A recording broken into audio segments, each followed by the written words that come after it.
بسم الله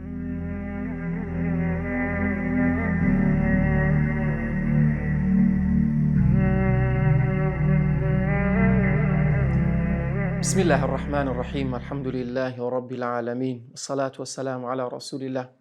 خۆشەویستان و ئازیزانم، لە زنجیرە بابەتێک پێتان ئاشنا دەبین کە ئەویش پوختەی مێژووی ئیسلام. لەم چەند بابەتە لەم زنجیرە ئەڵقەیە کە بۆ ئێوەی ئازیز و خۆشەویست ڕوون دەکەینەوە کە گرنگی مێژووی چییە لە ئیسلامدا. ئایا لە قورئاندا باسی مێژوو کراوە؟ ئایا لە قورئاندا باسی ژیاننامەی پێغەمبەران کرایە؟ ئایا بەگشتی مێژوو گرنگە بۆ ئێمەی موسڵمان یاخود نا؟ باشە ئەگەر گرنگ نەبێ بۆ ئەوەندە خوای گەورە لە قورئانی پیرۆزە باسی مێژوومان بۆ دەکات؟ باشە ئێمە کە دەڵێن مێژوو هەمووی درۆ و دەلەسە و قسەی خاڵکە، ئەدی مێژووی ئیسلام چی لێ دەکەی؟ ئایا مێژووی ئیسلامیش هەمووی هەڵبەستراوە؟ یان ئەوە تا قسەی ڕۆژهەڵات ناسەکان کە لەسەر ئیسلامدا کردویانە؟ یان ئەو کەسانێک کە دەیانەوێت ئاینی پیرۆزی ئیسلام ناشرین بکەن بە قسەکانیان؟ بەڵام پێویستە ئێمەی موسڵمان زۆر لەوە عاقڵتر بین، زۆر لەوە بیرتیشتر بین، زۆر لەوە ورتر بین کە خەڵکانێکی بە ناو ڕۆشنبیر، بە ناو ڕۆشنگەر، بە ناو مفەکیر کە دێن باسی مێژوومان بۆ دەکەن، کە دێن ژەهرێک فرەدەن بە ناو مێژووی ئیسلامدا و مێژووی ئیسلامت بۆ ناشرین دەکەن. لەم زنجیرە وانەیەدا پشتیوان بە خوای گەورە لەگەڵتان دەبین بە شێوازێکی کورت و پوخت و ئاشناتان دەکەین کە بە مێژووی ئیسلام. مێژووی ئیسلام بزانی لە چی ڕادەگرتەوە؟ بەخۆی بەگشتی مێژووی ئیسلام لە سەردەمی پێغەمبەر ئادەمەوە هەتاوەکو دنیا کۆتایی پێدێت هەمووی مێژووە، هەمووی لەو کاتەوە ئاینی ئیسلامە. بەڵام ئێمە دەمانوێت زیاتر تیش بخەینە سەر ئەو کاتێکە دروستبوونی دەوڵەتی مەدینە لەلایەن پێغەمبەری خوا صلی الله عليه وسلم، لەو کاتێکە لە شاری مەکە کۆز دەکات لە بۆ مەدینە و ئەو تاوەکو ئەو کاتە پێغەمبەری خوا کۆچی دوای دەکات تاوەکو هاتنی خەلیفەکانی ڕاشدین، دوای کۆتایەتنی خەلیفەکانی ڕاشدین کە چاکترین و باشترین سەردەمە. دوای ئەوەش خەلیفەکانی ئومەوی، دەوڵەتی ئومەوی دەست پێ دەکات. دوای ئەوانش کە خلافەتی عەباسی تاوەکو کۆتا هاتنی خلافەتی عەباسیەکان بە لەلایەن هێرشی مەغۆڵ و هەروە هاتنی ئەو جارە دەوڵەت و خلافەتی عوسمانیەکان تاوەکو هاتنی دوای جەنگی جیهانی یەکەم تاوەکو ساڵی 1923 ڕوخاندنی خلافەت و لەلایەن جیهانەوە یاخو لەلایەن کەمال ئەتاتورک ئەو کاتە مێژووی ئیسلام ئەتاوەکو ئەو کاتە دێت. بۆیە ئەوەی گرنگە بۆ ئێمە لەم زنجیرەوانەیەدا باسی ئەم خاڵە گرنگانەتان بۆ دەکەین کە لە مێژووی ئیسلامدا ڕوویان داوە. بۆ گرنگە چی ڕووی داوە؟ بۆ ئەوەی بۆ تاڵب عیلم، بۆ قوتابی زەرورە و گرنگە ئاشنای مێژووی ئیسلام بێت کە یەکێکە لەوانە گرنگەکان بۆ ئێمەی مرۆڤ. با بزانین لە قورئانی پیرۆزدا خوای گەورە چۆن باسی مێژوومان بۆ دەکات. ئایا خوای گەورە کە باسی مێژوومان بۆ دەکات بۆچی بۆ باسمان بۆ دەکات؟ بۆ ئەوەی ئاشناتان بکەین کە 175 زیاتر یان ئەوەتە یەک لەسەر سێی قورئان باسی مێژووە، باسی مێژووی پێغەمبەران و نەتەوەکانی قەدیم و کۆنەکە لە پێش ئێمەدا ژیاون. کەواتە بە بێهودە خوای گەورە باسی ئەم مێژوانەی نەکردێ بۆ ئێمە، باسی قەومانی هود و ساڵح و ئیبراهیم و موسا و عیسا کە باس کرایە. بۆچی باس کرایە؟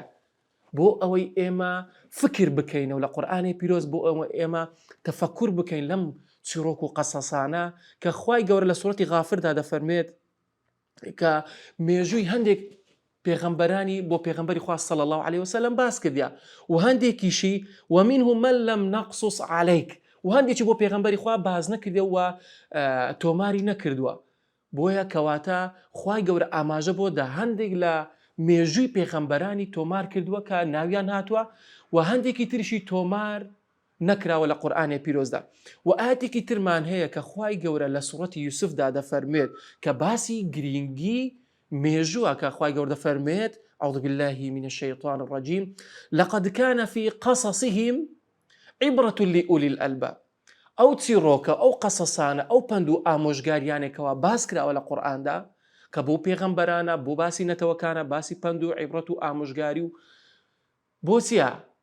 عیبڕەت و لئولی الئەلباب بۆ ئەوەی پند و وانە و ئامۆژگاری لێوە بگرن. چێ پند و ئامۆژگاری لێوە بێت؟ لئولی الئەلباب، ئەو کەسانێکەوە صاحبی عەقڵن، ئەو کەسانێکەوە فکر دەکەنەوە و ئەو کەسانێکەوە دەیانەوێت لە قورئان حاڵی بن، ئەو کەسانێکە دەیانەوێت لە مێژووی ئیسلامدا تێبگەن، ئەو کەسانێکە دەیانەوێت دنیای خۆیان ڕووناک بکەنەوە بەم مێژووی پڕشکۆی ئیسلامە. هەر بۆیە لێرەدا کەواتە زانیمان گرنگی مێژوو زۆر زۆر گرنگە بۆ ئێمەی موسڵمانان. وهروە ئەو پێناسێکە بۆ مێژوو کراوە، مێژوو بریتە لە تۆماری ڕابردووی ئادەمیزاد یان ئەوەتە سروشت، بەڵام ئەمە پێناسەیەکی دەتوانین بڵێن وەستاوە، پێناسەیەکەکەوە جێگیر کراوە. بەڵام بە فەلسەفەی مێژوو ئەگەر بڕوانین ئەم پێناسەیە بڕوانین کە مێژوو بریتە لە تۆماری ئادەمیزاد و هەروەها بۆچی؟ بۆ ئەوەی پند و وانە و ئامۆژگاری لێوەربگرین، بۆ ئەوەی ببێتە ڕووناککەرەوەی داهاتوومان. ئێمە تەمەنێکی کورتمان هەیە، بەڵام بۆ ئەوەی بزانین کە تەمەنێکی پڕ بە بەرەکەت، تەمەنێکی پڕ لە ئەزمون بەڕێ بکەین، بۆ ئەوەی پەنجەی خۆت لە دنیادا بەجێ بهێڵیت و شوێنەوار و ئاسەواری خۆت لە دنیادا بەجێ بهێڵیت، بۆیە پێویستە ئاشنایت مێژووی ئیسلامی، بۆ ئەوەی شارەزای مێژوو بیت. بۆیە لێرەدا زۆر گرینگە کە مێژوو بکەیتە داهاتوویەکی ڕووناکەرەوە بۆ خۆت، بیکەیتە مۆمێک و چرایەک بۆ داهاتووی خۆت. بۆیە ئەم خاڵە زۆر زۆر گرینگە کە خوێندنەوەی مێژوو بۆ ئێمە گرینگە و هەروە بزانین لەم بەرنامە بێتە دەروازەیەک بۆ ئەوەی تۆی بینەر و بیسەر، تۆی خوێنەر بچیتە ناو کتێبەکانی مێژووی ئیسلامدا و دەست پێ بکەیت بە خوێندنەوەی مێژووی ئیسلامدا، ئەو ڕووداوە گەورانێکەوە لە مێژووی ئیسلامدا ڕوویاندا. بە کورتی پوختی کۆمەڵێک ڕووداوە گرنگ کە لە مێژووی ئیسلامدا ڕوویان داوە کە لە خاڵ لەم زنجیرە بابەتەیەدا باسییان دەکەین و ڕوونیان دەکەینەوە.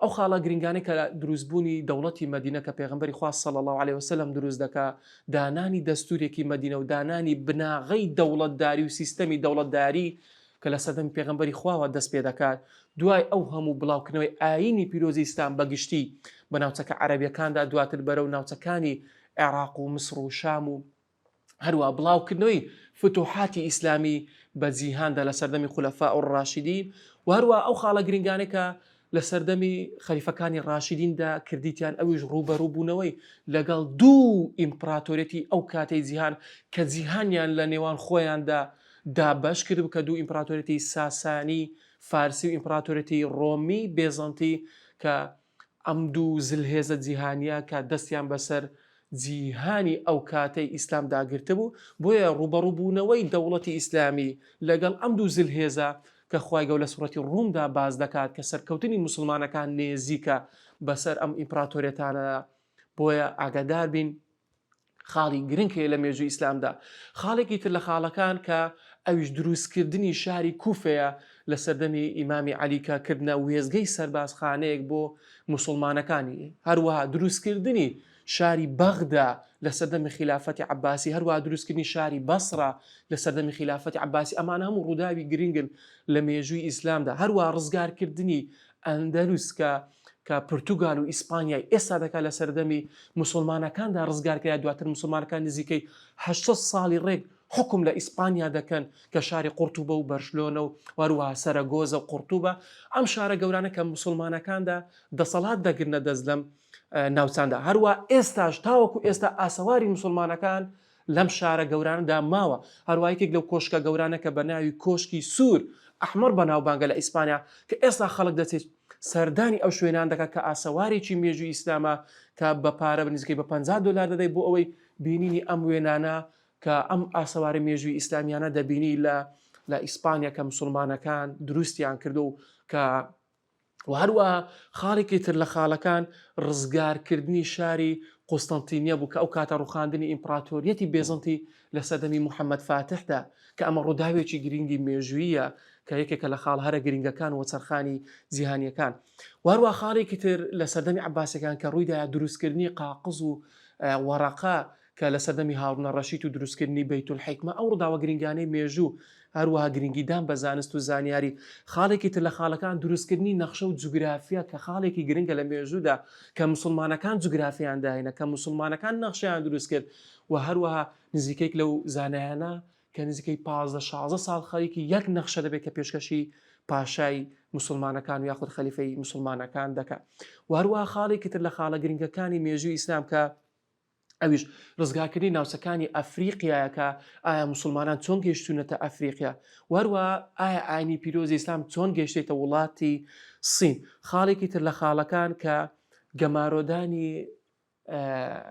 ئیتالیا کە لە سەردەمی محەممەد فاتح و وەروە لە سەردەمی سوڵتان سلێمانی قانونی و گەیشتنی مسلمانەکان بە ئەوروپا کە خاڵێکی گرنگە لە مێژووی مسلمانەکان.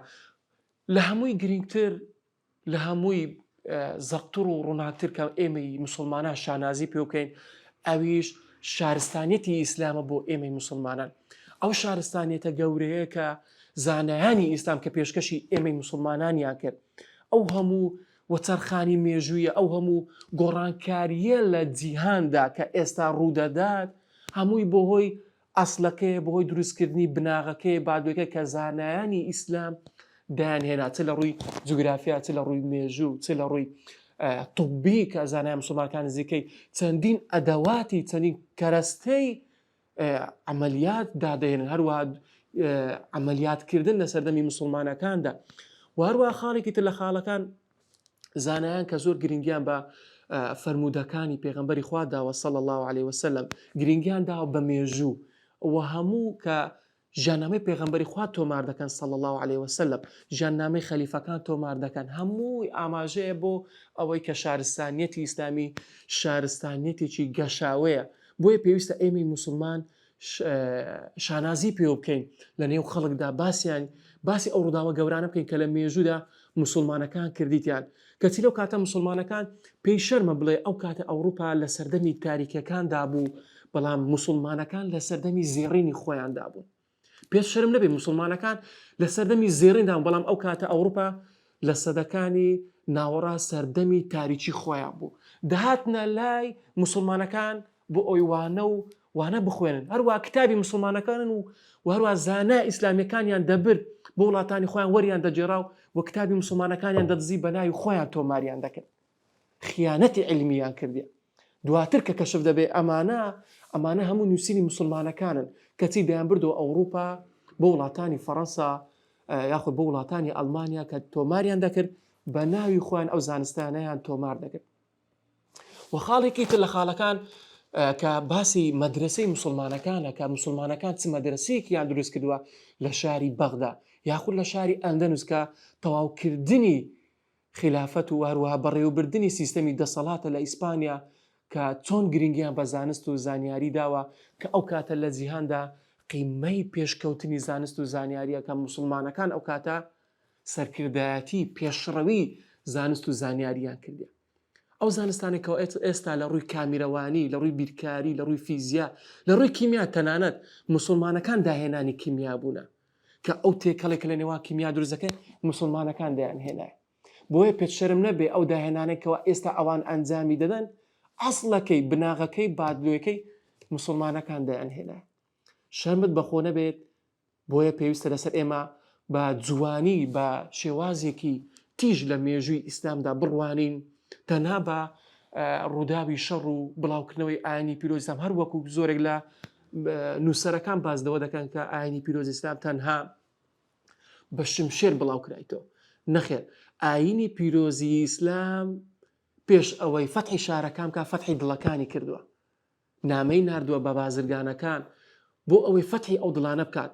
پێش ئەوەی فەتح ڕوبەڕوو بوونەوەی هەر شارێک بکات ئاگاداری کردیتەوە لەوەیکەوە پێویستە ئێوە مسلمان بن، پێویستە واز لە پەرستنی بتەکان بێنن، پێویستە واز لە پەرستنی پاشاکان بێنن بۆ پەرستنی ئەڵڵا، واز لە پەرستنی پاشا و بت و سەنەم خۆیان دروست دەکرد بە خۆیان، دواتر لە کاتی برسێتیدا خۆیەکانی خۆیان دەخوارد. ئەمە شتێکی زۆر سەیرە. ئەگەر سەیری مێژووکەی لە پێش هاتنی پێغەمبەری خوا صلی الله علیه وسلم چ لە ڕووی کۆمەڵایەتی و کە کچەکانی خۆیان زیندە بەساڵ دەکرد و هەروە لە ڕووی ئابووریەوە چیان دەکرد؟ ڕیبایان زۆر لەلا ئاسایان بوو، فەقیرەکانیان دەتەوساندەوە. بەڵام ئاینی پیرۆزی ئیسلام هات لە هەموو ڕوویەک، لە ڕووی کۆمەڵایەتی، لە ڕووی ئابووری، لە ڕووی سیاسی، لە ڕووی دیبلۆماسی، چ ڕوویەکت دەوێت هات هەمووی گەورە کرد و پەروەردە کرد و ڕێگای تایبەتی بەخۆی دانا بۆ هەر لایەنێک ڕێگایەکی تایبەتی بە خۆی دانا، ڕێگایەکی دروست و سەلیم بۆ ئێمەی موسڵمانە. پێغەمبەری خوا صلی الله علیه وسلم بە هەموو شێوازێک قورئانی پیرۆزی تەطبیق کرد و جێبەجێ کرد، کەواتە ژیاننامەی پێغەمبەری خوا بۆ ئێمە زۆر زۆر گرنگەکەوە پێویستە ئاشنای بین و شارەزای بین، چونکە پێغەمبەری خوا صلی الله علیه وسلم قورئانی پیرۆز بووە، هەروەکو قورئانێک بوو لە نێو خەڵکیدا هاتوچۆی کردووە، کان خولقه قورئان، هەموو قورئانی تەطبیق کردووە. گەر دەتەوێت قورئانی پیرۆز تەطبیق بکەی، گەر دەتەوێت قورئانی پیرۆز حاڵی بی، دەتەوێت لە تەفسیری قورئان تێبگەی، پێویستە ژیاننامەی پێغەمبەری خوا بخوێنیتەوە. ئەگەر دەتەوێت لە قورئانی پیرۆز شارەزابی، دەبێت تۆ ژیاننامەی پێغەمبەری خوا بە جوانی لە بیدە لەو کاتێکەوە لەدایک دەبێت تا ئەو کاتێک کۆچی دوای دەکات، پێویستە تۆ ئاشنای بیت و شارەزای بیت. زۆر زۆر گرنگە تاڵب عیلم، قوتابی، هەر کەسێکی خۆی بە موسڵمان دادەنێت، خۆی بە موسڵمانێکی ڕاستەقینە دادەنێت، پێویستە ئاشنایی هەبی بە ژیانی پێغەمبەر. ئەگەر ئاشناش نابی، حەزت لێ نییە لە مێژووی ئیسلام بخوێنیتەوە، ئەوەندا گرنگە کە تۆ ئاشنایی ژیانی پێغەمبەری خوا بیت، چونکە پێغەمبەری خوا حەق و مافی لەسەر ئێمە هەیە، حەق و مافی لەسەر ئێمە هەیە کە و هەروە سەحابەکانیش حەق و مافیان هەیە لەسەر ئێمە، چونکە خوای گەورە لەوانە ڕازی بوو و ئەوانش لە خوای گەورە ڕازینە. بۆیە تکا دەکەم ئاگادار بن، وەکو ئەوەی کە زانایان دەفەرمون، مێژوو بۆ ئێمەی موسڵمان زۆر گرنگە، چونکە دەبێتە ڕووناکەرەوەی داهاتوومان، دەبێتە بیرتیژی وردبینی ڕووداوەکانی پێشبینی کە ڕوو دەدات، کە زۆر جار خەم نەخۆی لە ڕووداوێک کە ڕوو دەدات، وەروە جاروێ ڕووداوێک کە ڕوو دەدات تۆ خەمێکی زۆری لێ دەخۆی. بەڵام ئەگەر ئاشنایەتی مێژوو هەبێت، زۆر خەم لەو ڕووداوە ناخۆی، دەڵێت مسلمانەکان شتی زۆر لەوە گەورەتریان کردووە، پێویستە ئێمە دڵمان خۆش بێت. ئەگەر کردارێکی مسلمان دەبینیت کە هەڵەیەک دەکات، زۆر جاروێ دەڵێت ئەمە ئیسلامەکەی کە هەڵەی کردووە، یان مامۆستایەک هەڵە دەکات دڵێ ئەو کەسە مسلمان بوو هەڵەی کردووە، یان ئەوەتە دەڵێت ئەوە ئیسلامە هەڵەی کردووە، ئەمە قورئانی پیرۆزە وا باز دەکات، چونکە دەبین ئەو کەسە هەڵەی کرد. نەخێر، پێویستە هەڵەکان لەسەر حیسابی ئیسلام دانەنێ، بەرکو لەسەر حیسابی مسلمانێک دابنێکە هیچ کەسێک کامل نییە، هیچ کەسێک کامل و بەبێ نەقز نییە. بۆیە ئاگادار بین کە هەڵەکان لەسەر ئیسلام حیساب نەکەین، بەڵکو لەسەر کەسەکان حیساب بکەین. بەگشتی مێژووی ئیسلام کۆمەڵێک ڕووداوی گرنگ ڕوویانداوە، پشتیوان بەخوای گەورە لەم زنجیرە وانەیەدا کە باسییان دەکەین بە کورتی و پوختی، باسی ئەو ڕووداوە گرنگیان دەکەین کە ڕوویداوە لە مێژووی ئیسلامدا، و هەروە ژیاننامەی پێغەمبەری خوا یەکێکە لە خاڵ هەرە گرنگەکان کە باسی بکەین. دواتر خولەفاء الراشیدین کە پێغەمبەری خوا صلی الله علیه وسلم دەفەرمێت باشترین و چاکترین سەردەمی خۆیت و سەردەمی خولەفاء الراشیدینە، کەواتە ئەم 30 ساڵێکە خلافەتی ئیسلامی کە سەردەمی زێڕینی ئیسلام، بۆیە پێویستە ئێمە ئاشنا بین. هەروەها دواتر هاتنی خلافەتی ئومەویەکان کە ڕووداوی گرنگ لەو سەردەمەدا ڕوویدا و بڵاوکردنەوەی ئاینی پیرۆزی ئیسلام، هەروە دروستکردنی بەرەو شارستانیەتی بوون، و دواتر سەردەمی خلافەتی عەباسی دروستکردنی شارە گەورەکان و بەڕێوەبردنی واتە گرتنە دەستی دەسەڵاتی ئیسلامی، بەڕێوەبردنی جیهان ئەو کاتەکە لەلایەن موسڵمانەکانەوە دەبوو، و هەروەها خاڵێکی تر لە خاڵەکان دروستکردنی دەوڵەتی عوثمانیەکان و هەر تاوەکو کۆتایی هاتنی عوثمانیەکان. مێژووی دەوڵەتی عوثمانیەکان نزیکەی 700 ساڵ حکمی جیهانیان کردو. ئەمە مێژوویەکی کورد نییە بتوانیت تۆ لە ماوەیەکی کووردا باسی ئەم مێژووە بکەیت، بەڵام ئێمە پشتیوان بە خوای گەورە یارمەتی دەربێت، بە کورتی و پوختی باسی ئەو مێژوانتان بۆ دەکەین لە ژێر ڕۆشنایی و سەرچاوە ئیسلامیەکاندا، پشتیوان بە خوای گەورە. بۆیە پێم خۆشە لە عەقەکانی داهاتوو سەیری وانەکان بکرێت بۆ ئەوەی بتوانین ئاشنای مێژووی ئیسلام بین بە کورتی و پوختی. ئەسەلامو عەلەیکۆم وەڕەحمەتوڵڵاهی وەبەرەکاتوه.